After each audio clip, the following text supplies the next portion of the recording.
Greetings, y'all. Welcome to Eclipse season. Oftentimes people say during the eclipse, things that are done in the dark come to light. And the dark is not always something that is like hidden or concealed. Sometimes it's just something sacred. And the seeds are planted in the dark. So what we've been doing is we've been expanding the site. And today we're gonna put in some irrigation. We're gonna look at the things that have been planted underground, like the potatoes and the garlic and the mustard greens, and watch as they start to sprout, and utilize our time in the sacred quiet work of doing the planting and doing the unseen work, doing the work in isolation, doing the work in obscurity, doing the work where we are not necessarily visible doing the work. So stay tuned, you're gonna see more. Welcome to Eclipse 2024. We planted potatoes in these beds with deep trenches covered with compost and this really sandy soil that's out here. And you can see that they're just starting to peek through. They're just starting to peek through. We got some blue varieties, some masquerade varieties, and some red fingerlings. And what we'll do now that they're peeking through is we'll cover it with alfalfa, and we'll add more compost, and we'll start building up around them. We just wanted to make sure they peeked through first.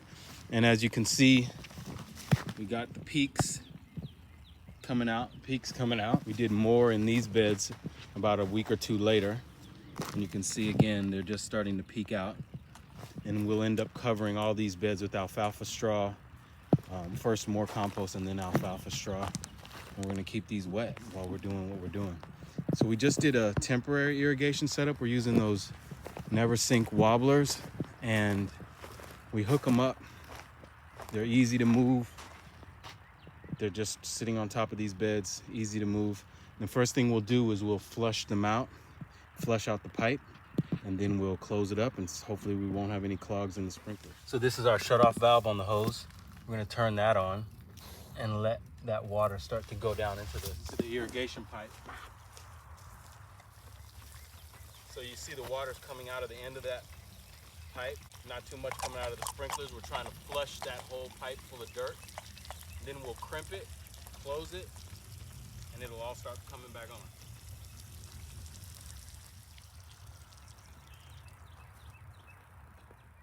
So once we allow the water to run for a while and flush the pipe out, this has like a figure eight. I don't know if you can see, my shadow is calling me from.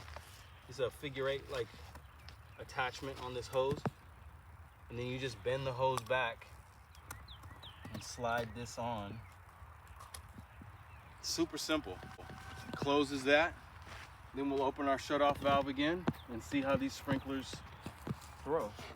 Let's take a look.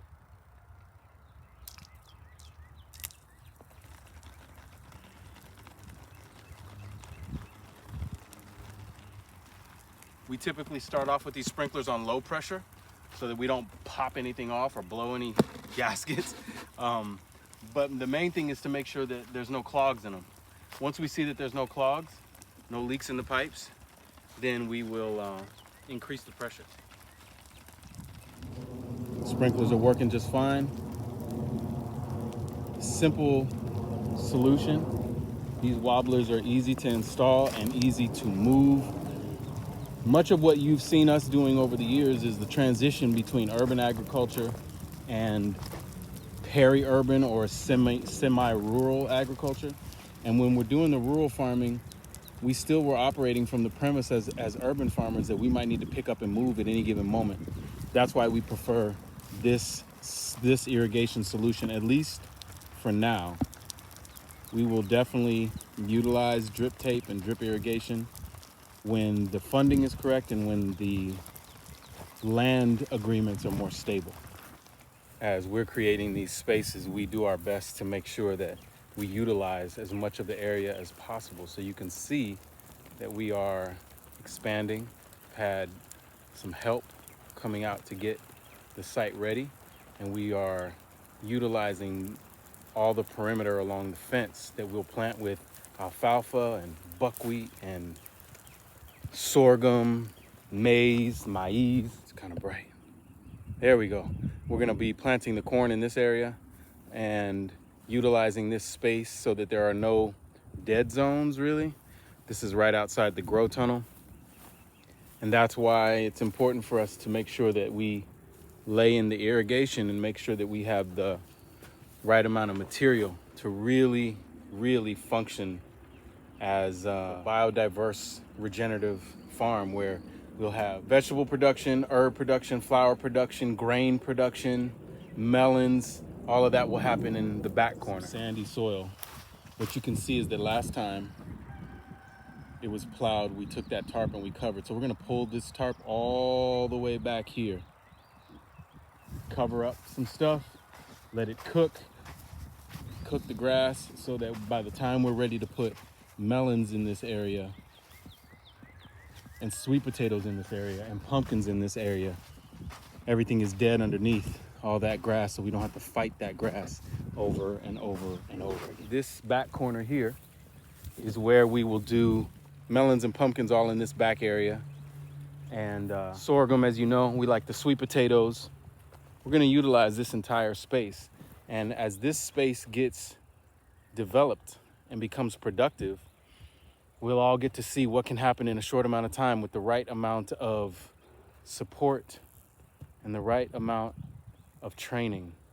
This has been a serious lesson, transforming ourselves from urban farmers to rural farmers and still using limited lease agreements on land with partners who understand the need for the good food, who understand that this is a service, this is a community service as well as a business. Grow where you are. This is how it's looking on our side from a year ago. We got the calendulas in bloom. Fava beans got beans on them. We're just watering right now because we have some carrots that we're trying to keep wet so they can sprout. You can see we got cauliflower coming in, leeks coming in, garlic already up, more fava beans. You see them?